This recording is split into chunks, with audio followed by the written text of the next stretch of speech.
Live from KSAT 12. Good Morning San Antonio starts right now. All right, we have the latest overnight from police, what they're saying about a shooting that ended with one woman injured while standing right outside of her apartment. 67 degrees, love to see it at 8 o'clock this morning. Max was outside taking a picture of the sunrise because it's a beautiful one. Now all we see are clouds out there. Sarah Spivey has our forecast and a front that may bring some rain that we're expecting later this week or tomorrow. There's a lot going on, but good morning. Happy Sunday. Thank you so much for starting your morning with us. Yes, so beautiful colors in the sky this morning for the sunrise. October sunrises and sunsets, they're the best. See, I joke, I say it's orange sunrise because they're ready for Halloween. I thought my picture was good. I went to the roof, did the whole thing. I haven't seen your picture, so I haven't been able to officially judge it yet. But here's the thing, if you go to social media, go to Sarah Spivey's because her picture she did a way better job. blew mine out of the water. At least you're honest, Max. I will say, our photographer Kenny shared that picture with me, and then I posted it. Of course, the photographer took the best picture Look of the at you morning. being super honest. Well, of course, integrity. And I'm going to give you a forecast here over the next couple of days. We're going to have some changes for us. Outside right now, we do have those mostly cloudy skies present. It is noticeably humid out there. Dew points are in the mid-60s. Whenever a dew point is above 60 degrees, you can feel the humidity. You can feel every degree out there this morning. It's 68 degrees. Pretty warm for a middle of October morning. Southeast winds at 10 miles per hour, but the winds today are going to be sustained at 15 to 20 miles per hour. Here's your KSAT 12-hour forecast. We'll have partly cloudy skies around noon. It'll be in the low 80s, and then we'll actually see an increase in cloud cover later on today from moisture from what is Hurricane Rosalind in the Pacific. More on Rosalind coming up in a bit, but the high temperature today will be 86 degrees. We'll be looking at a pretty mild evening with only a stray shower possible. Speaking of rain chances, our rain chances do go up Monday and Monday night, all because of a cold front, but we're talking about integrity, so I got to be honest with you. Low rainfall amounts tomorrow. We're not expecting a drought denter by any means, maybe a tenth to half an inch of rain in some places. However, when that front moves through Monday night, a strong storm could be possible. And behind that front, look at those wind gusts of up to 40 miles per hour. We've got a lot to talk about in the forecast. How could those wind gusts impact you? I've got those details coming up. Max, Sarah. Thank you, Sarah. Election day is coming up and early voting starts tomorrow. Bexar County voters will be able to choose representatives from the local and federal levels. There's a whole lot for voters to decide in general, special charter and bond elections on the November 8th election. All right, to break it all down, Jonathan Cotto joining us live. So, Jonathan, what do voters need to know before they head to the polls tomorrow? Good morning, Max. Good morning, Sarah. Listen, there are more than 1.2 million voters registered here in Bexar County this year, and the Bexar County Elections Department will be managing elections for 29 cities, 20 school districts, and 776 voting precincts. So if you want to avoid the lines, you can do so on the early election period, which will start tomorrow and run through November 4th. You can cast your vote at any of the 51 polling locations that will be available across Bexar County. So you can take a look at your screen right now for those times. Voting hours will be Monday through Friday, 8 a.m. to 6 p.m. and on Saturday, October 29th, 8 a.m. to 8 p.m. and on Sunday, October 30th, noon to 6 p.m. Monday the 31st, Halloween through Friday, November 4th from 8 a.m. to 8 p.m. So there's a whole lot of information you need to know about voting, but don't worry, we do have you covered. We have a complete list of those polling locations and again, the times available on our website. You can head on over to KSAT.com for all that voting information. Reporting live outside of Bexar County Elections Department, Jonathan Cotto, KSAT 12 News.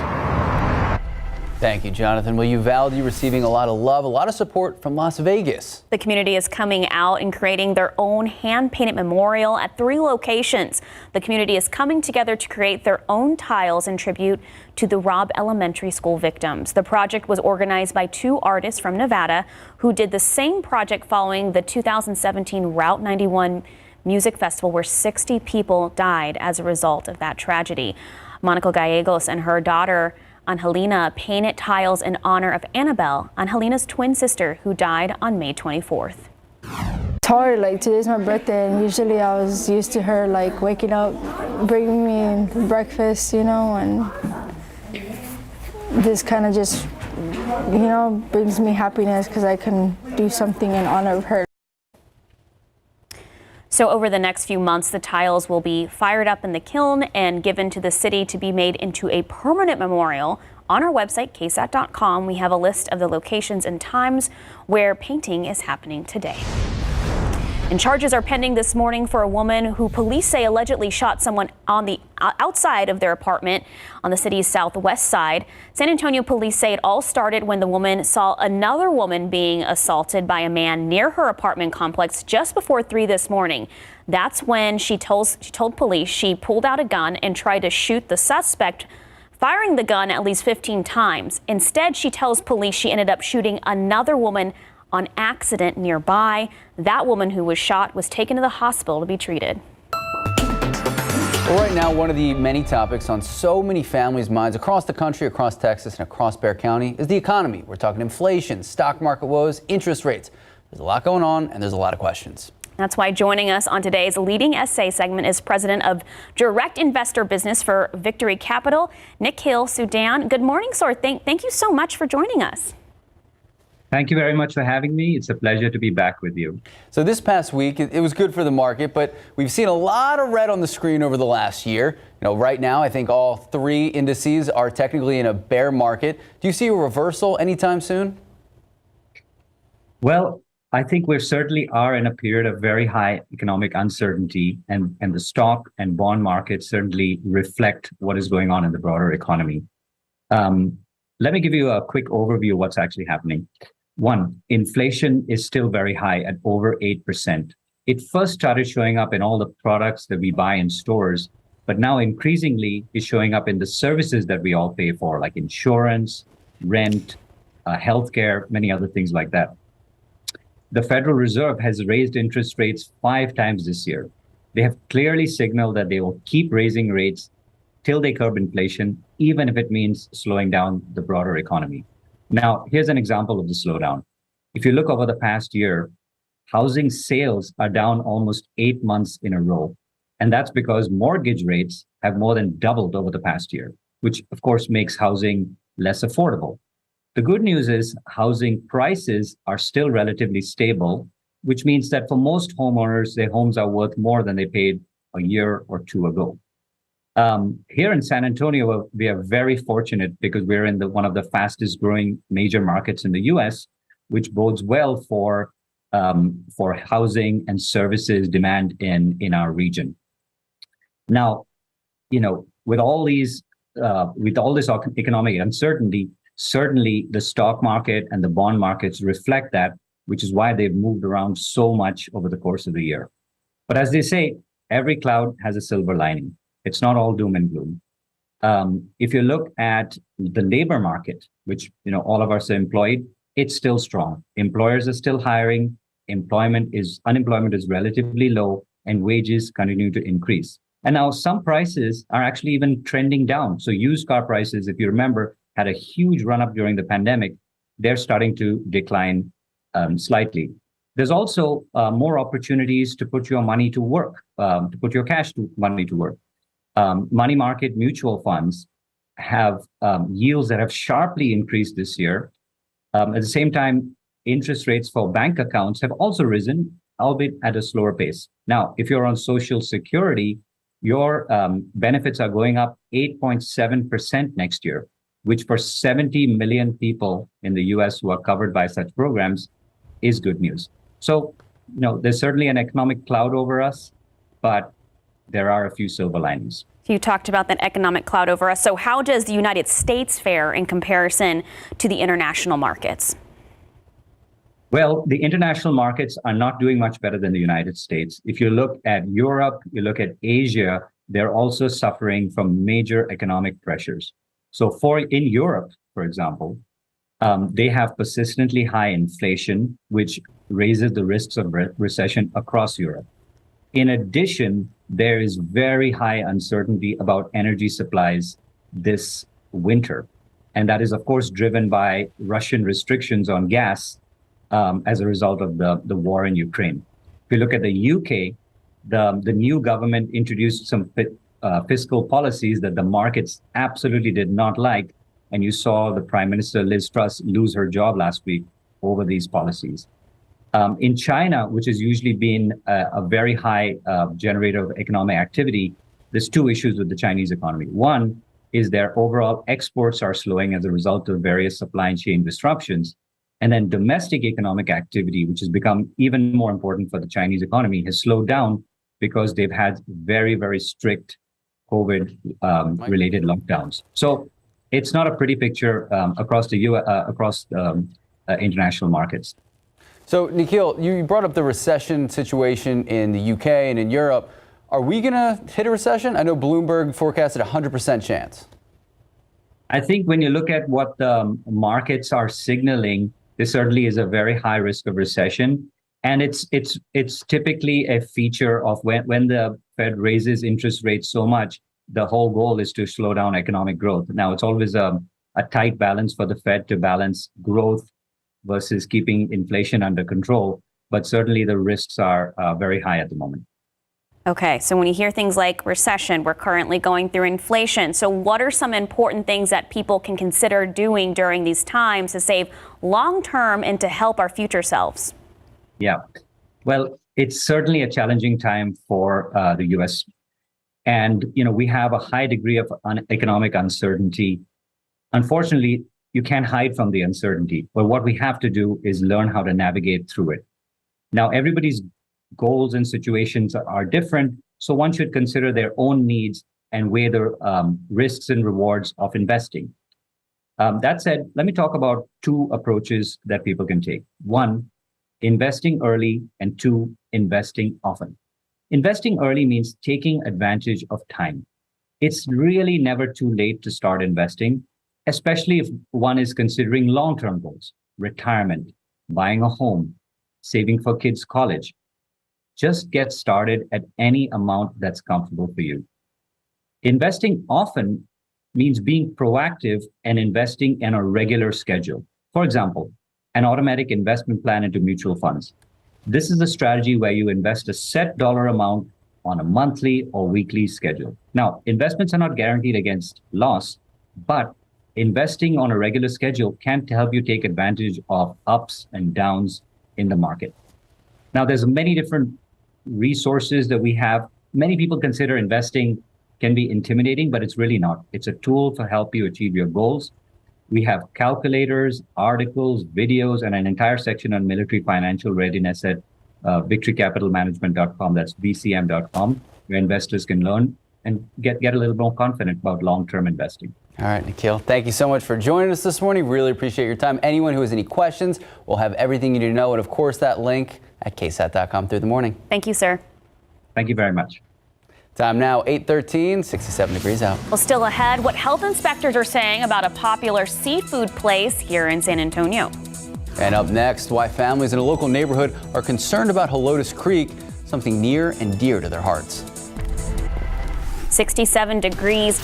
No, it is definitely muggy outside because my hair, I'm inside, it's already doing frizzy hair things. So it's a hairspray day, it's a breezy day. Sarah Spivey is going to explain all those changes that we're going to be seeing in the next 24, 48 hours when we come back. Good morning and welcome back. San Antonio families living in the Gray Forest area and some local activists, they're coming together because they're concerned for the water in Helotes Creek. So this concern comes after the developer Leonard Homes, they sent a permit application to the Texas Commission on Environmental Quality, trying to build their own wastewater treatment center and pump treated wastewater into Helotes Creek. Now, people who live in that area, they don't trust that the water will be completely clear of chemicals. Activists say it would also cost a lot of money to reverse any long-term buildup from the treated water. It would cost SAWS ratepayers in the billions of dollars to pre-treat that water before it's distributed. You do it for one developer and then you'll start doing it for everybody. And before you know it, you have irreversible damage to the water system. So right now, appraisal documents show that the land has not yet been purchased.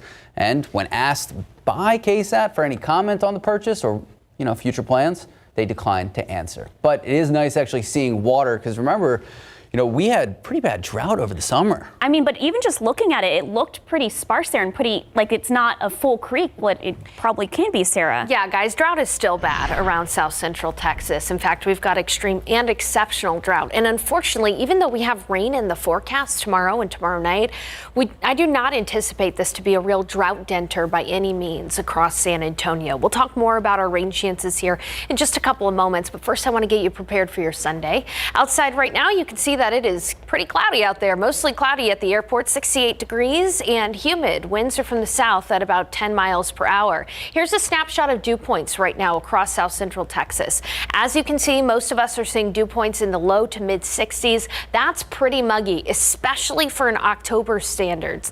Anytime we see a dew point above 60 degrees, that's where you can feel the humidity. Sarah was talking earlier, bad hair day. Not only is it going to be humid, but it's also going to be windy today too. Winds will continue to gust from the south up to 30-35 miles per hour. That's going to pull in some more of that rich Gulf of Mexico moisture. So we really will not see the humidity go down all that much today. It's going to be a windier, warmer, and muggier day than what we had yesterday. Outside right now in Bulverde at 68 degrees. Good morning in Hondo at 67, 67 in Bandera, 64 in New Braunfels, already 71 in Canyon Lake, 67 in Kerrville, and 64 in Uvalde. For your Sunday, we're going to have a good mixture of sun and clouds today, 81 degrees around noon, and then 86 for the high temperature. You'll notice that we do have the potential for a stray shower around San Antonio, only 10% after 5 p.m., but really better rain chances today closer to the Rio Grande, near Del Rio, and even then, rain chances are only about 20% in the afternoon. Our much better rain chances arrive tomorrow, all because we're going to be getting some moisture from what is currently Hurricane Roslyn and a cold front. Now, Hurricane Roslyn just made landfall between Mazatlan and Puerto Vallarta, and it is a Category 3 hurricane at the moment, but it is expected throughout the day to quickly fall apart as it moves across Mexico and really, again, only bringing us some moisture. That'll coincide with a cold front. They're getting some good winter storms across parts of the Rockies early this morning.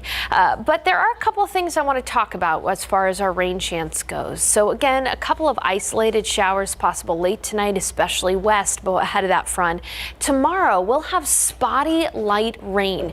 We're only talking about 40% coverage, and so it's not going to be like the last rain event where we had widespread rainfall. Really only, again, looking at about 40% coverage throughout the day on Monday. And Monday night into Tuesday, that's when that front is going to move through San Antonio. This is a snapshot at about 11 p.m. tomorrow. There's going to be a broken line of thunderstorms. The key word there is broken. Not everybody is going to be seeing a storm from this front as it moves through. But once it moves through, everybody is going to be experiencing some pretty gusty winds early Tuesday morning.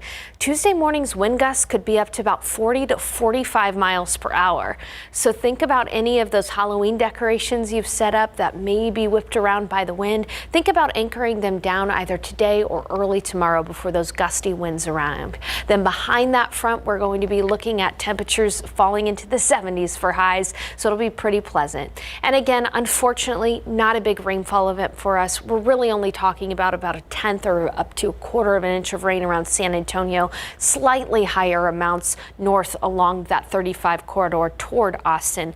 But again, this is not going to be a major rainfall event for us, unfortunately. We will, however, be monitoring for some stronger storms along that broken line when that front moves through Monday into Tuesday. More on that potential severe risk coming up. But again, big thing, anchor down all of those Halloween decorations either today or tomorrow because those gusts will be pretty strong from the north on Tuesday morning. Chilly mornings, comfortable afternoons after that front moves through.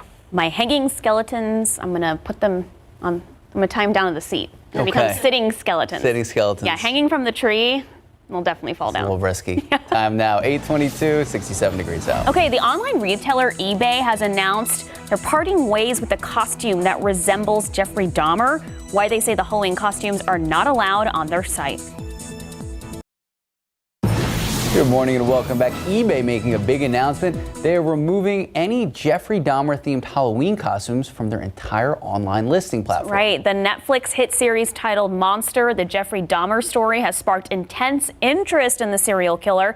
eBay's policy states it does not allow, quote, listings that promote or glorify violence or violent acts, end quote. So far, only eBay has announced the removal of the costume. All right, time now, 8:26, 68 degrees out. The next half hour, a recap of the Roadrunners. Meet me. We're going to have full highlights in just a bit.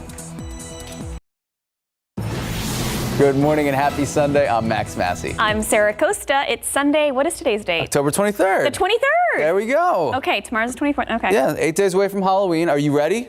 No, I'm not ready. We talked about this yesterday. I literally have a week to cram all Halloween October things. But you have skeletons hanging. Well, yeah, my decorations have been out for a month. I just need to carve the pumpkins. I need to take the pumpkin patch pictures, and I need to get a costume. That's it. Sarah Spivey, are you ready?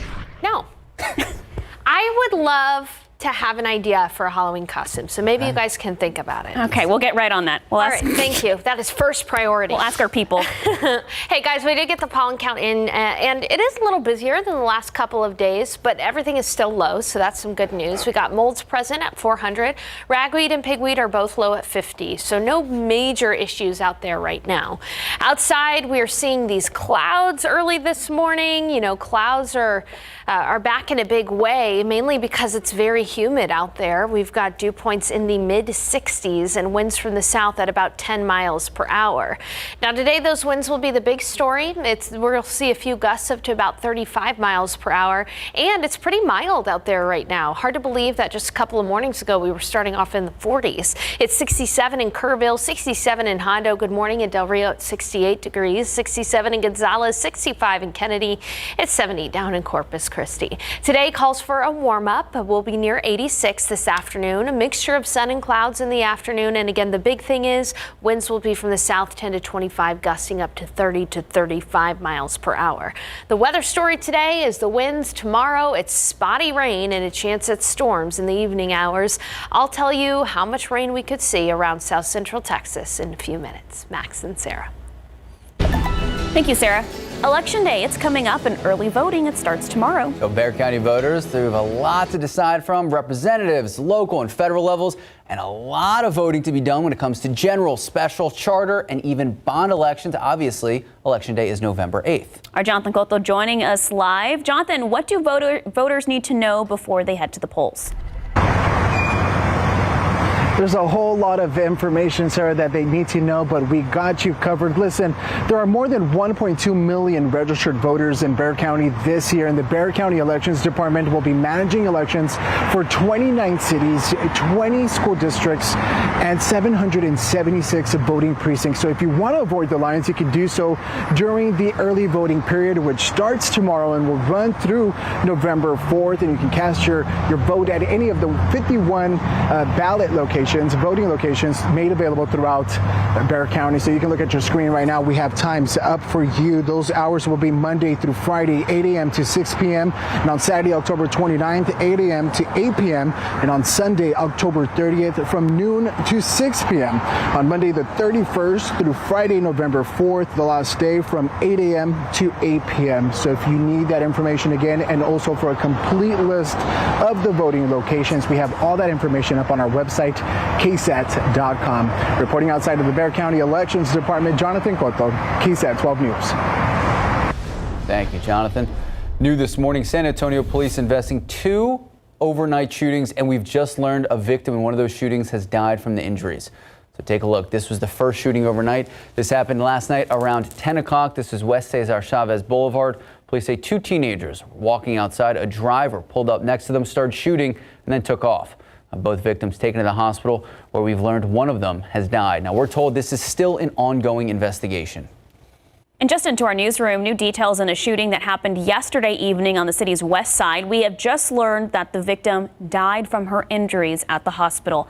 It happened in the parking lot of the Picnic convenience store on Guadalupe and South Richter Streets. Witnesses tell police they saw about 7 people in a gray sedan pull into that parking lot. Then the driver allegedly got into an argument with the woman and shot her multiple times.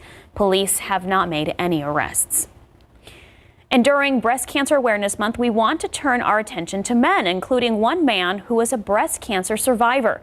So according to the CDC, about 2,400 men have been diagnosed with breast cancer this year. That's about 1% of men in the U.S. Medical experts say men ages 50 and older have an increased risk in developing breast cancer. We spoke with 72-year-old Joe Villarreal, who was diagnosed with stage 3 breast cancer back in July of 2021. Today, he celebrates 1 month in remission. He and the oncology experts are reminding men to practice self-breast examinations. When you get checked for prostate, why don't you get checked for breast cancer? I think that there are many men that don't even realize it can happen. So other factors that could lead to an increased risk in male breast cancer diagnosis include obesity, previous radiation therapy in the chest area, and a family history of breast cancer. We have a list of additional risk factors and more information on this on our website, KSAT.com. All right, it is the sports equinox today. That means everything's going on. You got baseball, football, basketball. Speaking of baseball, though, Astros hoping to sweep the American League Championship this series, taking on the Yankees this evening. Now, Houston really showing up to the plate literally and metaphorically, taking down New York in Game 3, the final from this one, 5-0. Sarah, you said it was a stress-free game? Yeah, this is the one game that I watched yesterday, and I was never stressed about it. No, never a doubt. It was so easy and fun to watch. So they right now lead the series against the Yankees and Aaron Judge, who we saw probably too much of during the season. They lead the series 3-0, and they can go full sweep today. First pitch set for 6:07 this evening. And from first pitch to first place. First place in Conference USA on the line at the Alamo Dome. UTSA hosting North Texas. 27,000 fans packing the stadium. This game was wild, a back and forth homecoming game. And I really just want to fast forward to the end, because if you didn't see it, it was a exhilarating ending. UNT, University of North Texas, they took the lead at one point, actually a few points during the game for the majority. And then here we go. Frank Harris rolling out to the left, the lefty delivering it. So UNT would come back, they would take the lead, and there you go. There's your favorite celebration, hitting the helmet. I love that. Homecoming, we're all celebrated, packed the stands, and then this is it. This is the drive, the final drive. Frank Harris stepping back, big man, big catch, one-handed, taken down around the 10-yard line, and this is really where everyone's adrenaline is going. This is the last drive of the game. Frank Harris, again, rolling. Beautiful over-the-shoulder fade, and here we go. DeCorian Clark for a game winner, only 15 seconds on the clock after that. Big win, 31-27, taking over Conference USA, and on top of that, they're now bowl eligible. So, from college. That was a big game. It was a great game. They did pack the dome. They did pack the dome. Coach Traylor asked for that. Fans delivered. Fans delivered. All right, so a big question when it comes to the Cowboys today. Will they deliver? I don't know. Coming off that loss to the Eagles, Dak is playing. To my understanding, he is playing. So we got two big games here in Texas today. Cowboys, Lions. Very exciting game. That is on at noon. Okay. That's, so I guess what I'm doing for the day. do you revolve your day around the Cowboys game? My husband does. So therefore my day is on Sundays. That's fair. And unless you've lost faith in Texas, the Houstons, big game for the Houston Texans and the Raiders. So we're going to have so much more on that throughout the day. And obviously, sports guys tonight have all the highlights. Hopefully we can actually hear from Dak. But now we want to get to a crazy situation, a very scary situation out of Dallas. Yeah, it's terrifying moments inside a Dallas hospital. 2 people killed, including a nurse, when a gunman opened fire. So the suspect in that shooting, we now know is wounded. ABC's Elwin Lopez explains. This morning, authorities are searching for answers after a shooting at a medical center in Dallas left 2 hospital employees dead. My dad was calling. He said, get back in your car and get as far away from the hospital as you can. First responders racing to the scene around 11 a.m. Saturday after reports of gunfire. Yelling and screaming and crying, I was asking her to calm down, what's going on, and she told me that there's an active shooter on their floor. Eddie Smith's wife and daughter work in the labor and delivery area. He says he was frantically trying to get to his family.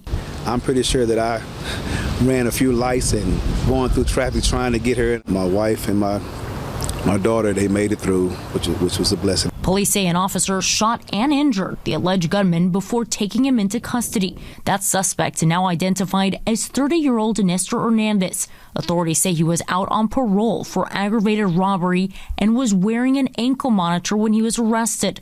In a statement, the hospital saying the suspect was detained, stabilized, and taken to another local hospital, adding that the Methodist Health System family is heartbroken at the loss of two of our beloved team members.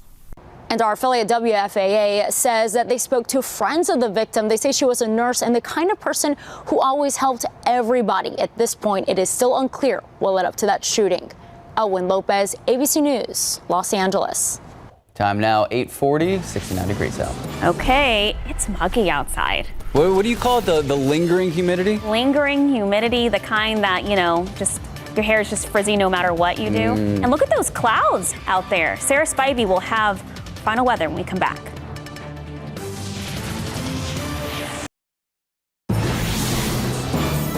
Good morning and welcome back. A popular Mexican restaurant with a list of health violations and Fred's Fish Fry dealing with a repeat violation and they need some repairs.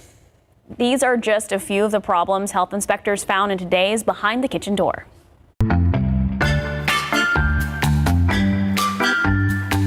Dos Julio's Mexican restaurant in the 2000 block of McCully Drive comes in with a 76. The ice machine was heavily soiled with black mold-like residue.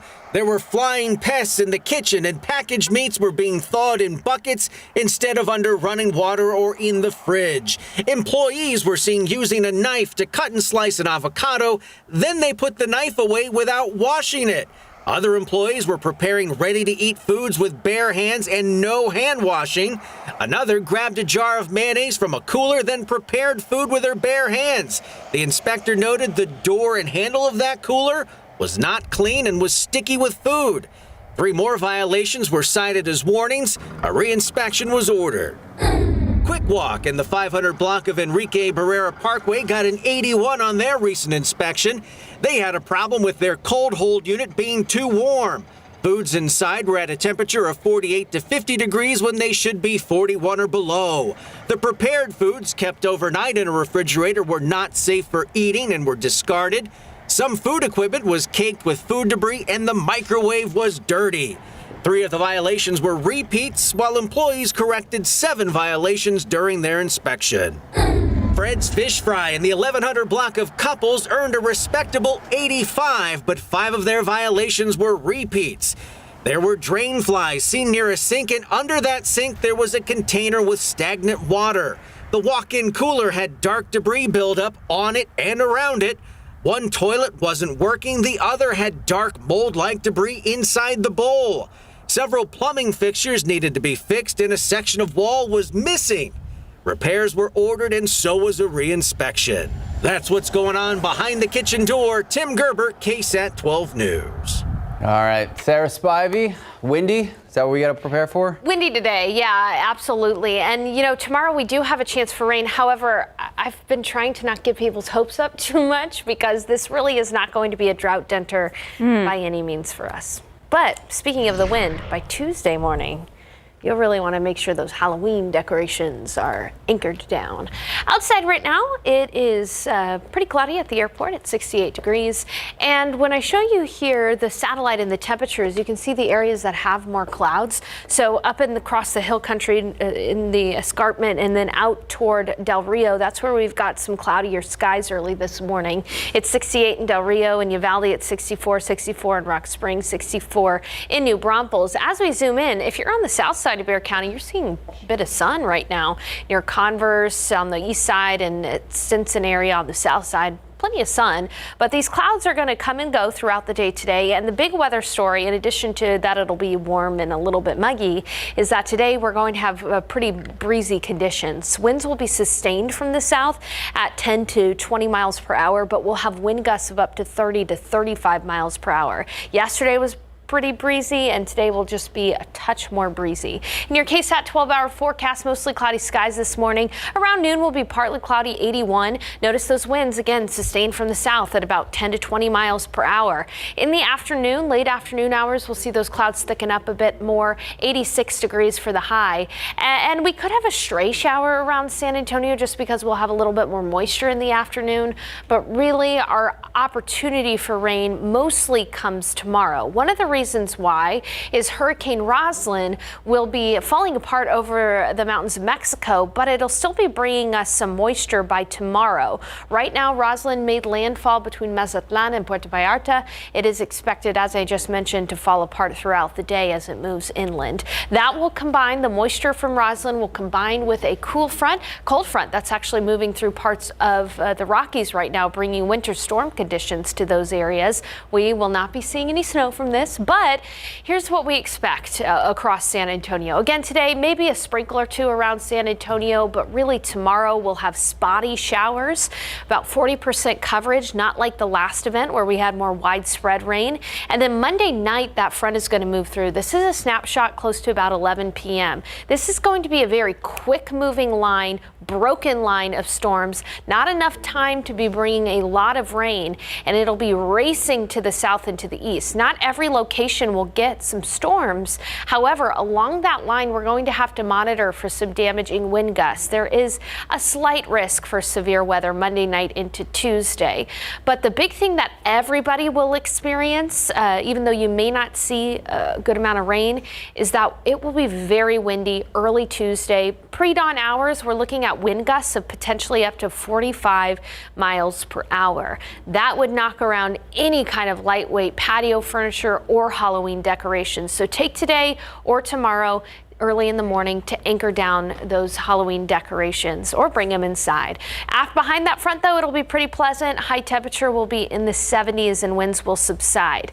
As I mentioned, not great news when it comes to rainfall. This is going to be so quick moving and spotty that only about 1/10 to 1/4 of an inch of rain is possible around San Antonio, perhaps up to 1/2 inch north along 35. But again, no very decent drought denting rain for us. One thing to look forward to, though, is it'll feel more like fall behind that front. We'll have chilly mornings and comfortable afternoons and another shot, it seems, at rain on Friday. Another look at that pollen count for the day coming up in a bit. Okay, so not only do I have all week to get all my Halloween October festivities in, I get to do it with real fall-like weather. Look at you. I know. So I'll be taking my photo shoot in a flannel and it not be 85 degrees outside and sweating. Did you at least pick the pumpkins yet? No. I'm telling you, I have so much to do. Really falling behind. Have you had a pumpkin spice latte? Oh, like too many. Many. Yeah. Okay. Time now, 8:50, 68 degrees out. Here's a look at what's coming up on GMSA later this week, getting ready for Halloween. Guy from Scream!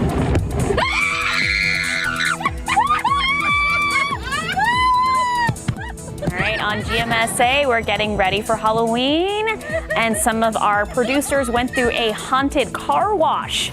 It's part of our Haunted Adventure series. We'll be sharing some spooky stories all week on GMSA, so make sure you tune in. In the pollen count, we've got 3 allergens, but they're all low: molds, ragweed, and pigweed, so not too bad looking of the pollen count. Today, we'll be warming up to 86 for the high temperature. The big story is the gusty winds, gusting up to about 30 to 35 miles per hour. Tomorrow, we start to see some spotty rain work its way into the forecast, not only throughout the day tomorrow, but also in the evening hours. Some big takeaways from that is we are not expecting a lot of rain from this. Low rainfall amounts of about 1/10 to 1/2 an inch. And a strong storm is possible as that front moves through Monday night into Tuesday morning.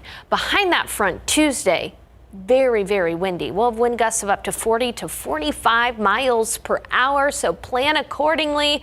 Again, I'm telling people, bring in the patio furniture if it's really light. Bring in some of those lightweight Halloween decorations or anchor them down, because you just definitely don't want to go fishing for them the week before Halloween. Yeah, a few blocks down, all of a sudden your neighbors, their house is decorated with your decorations. The skeletons came alive. Yeah, that's actually a little terrifying. It is. Especially for the house in the deco district. Has like all those skeletons. Have you thought of a Halloween costume for Maybe. Sarah Spivey? Oh, for Sarah Spivey? Yeah. No. I'll tease though. Early voting starts tomorrow. Have a great day. Go Cowboys!